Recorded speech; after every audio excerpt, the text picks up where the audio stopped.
Every human being is searching for happiness. It is the primary driver of our behavior. Yet, looking at the world practically, we see very few people who have actually found it. Much of what we perceive as happiness is merely temporary sensory feedback. It is fleeting, appearing like a quick flash of lightning in the sky before vanishing and leaving us in the dark once again. There is an old story of a man who heard that sugarcane was sweet, but had never seen it. Someone told him it looked like a bamboo rod. He found a dry stalk of bamboo and began chewing on it, wondering why he couldn't taste anything but dry wood. We often behave like the man with the bamboo. We try to extract lasting pleasure by chewing on our temporary material bodies, pursuing physical sensations and expecting them to yield permanent satisfaction. The Vedic texts define this as a core misconception of existence. They distinguish between the material tabernacle, this decaying physical body, and the spiritual spark. This spark is the actual, eternal entity that experiences enjoyment, currently trapped within the machine of the body. Fulfillment is impossible to find in the physical world because we are trying to satisfy the wrong hardware. Without the spark, the physical body is a dead machine. While the body is the outer shell, the mind is the critical piece of hardware that determines our experience of the world, and currently that hardware is malfunctioning. The mind is like a pond. Over years of experience, it collects memories and desires that settle at the bottom like mud. Agitation causes that mud to rise, clouding the water. In this state, we lose sight of our spiritual nature and begin concocting false, temporary objects to chase for happiness.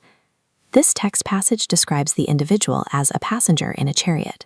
The wild, unbridled horses are our physical senses, and they are driven entirely by an agitated mind. When the horses take over, the passenger loses all agency. As the text says, we have no power over where we are going, and can only sit in horror and watch helplessly as our desires drag us along. This diagnostic of the human condition comes from the ancient dialogue between Lord Krishna and Arjuna, identifying the mind as the source of our entanglement.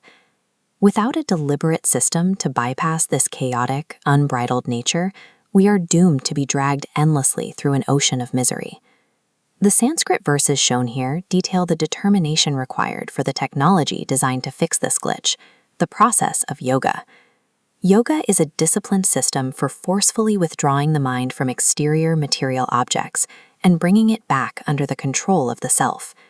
Following regulations acts as the reins that stop the wild horses. This allows the mental mud to settle, bringing the mind under the passenger's control. Reaching a state of actual, permanent joy requires transcending these material senses entirely, a concept known as atindriyam.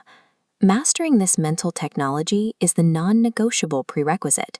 You must drag the mind back under your control before any upgrade in consciousness can occur. Simply stopping the mind is not enough to keep the water clear. The mind must be locked onto a superior, spiritual target to prevent the mud from being stirred up again. The practice of Krishna consciousness, involving active chanting seen in this photograph, serves as the mechanical tool to anchor the turbulent mind. This state is called samādhi, the peak of human consciousness. It is characterized by a state of boundless, eternal, transcendental happiness.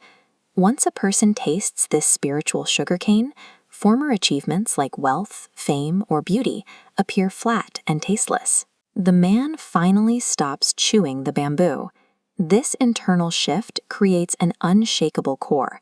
As the translation of the Bhagavad Gita states, upon gaining this, he thinks there is no greater gain, remaining undisturbed even by the greatest difficulties. The Vedic texts compare the material universe to a massive, terrifying, dark ocean of birth, death, and misery. For a mind that is successfully tamed and anchored in spiritual reality, that terrifying ocean shrinks. It becomes no more significant than a tiny puddle of water found in the impression of a calf's hoofprint. Liberation is an internal achievement. By utilizing the technology of the mind, we can step over the dangers of the material world as if they were nothing more than a small puddle.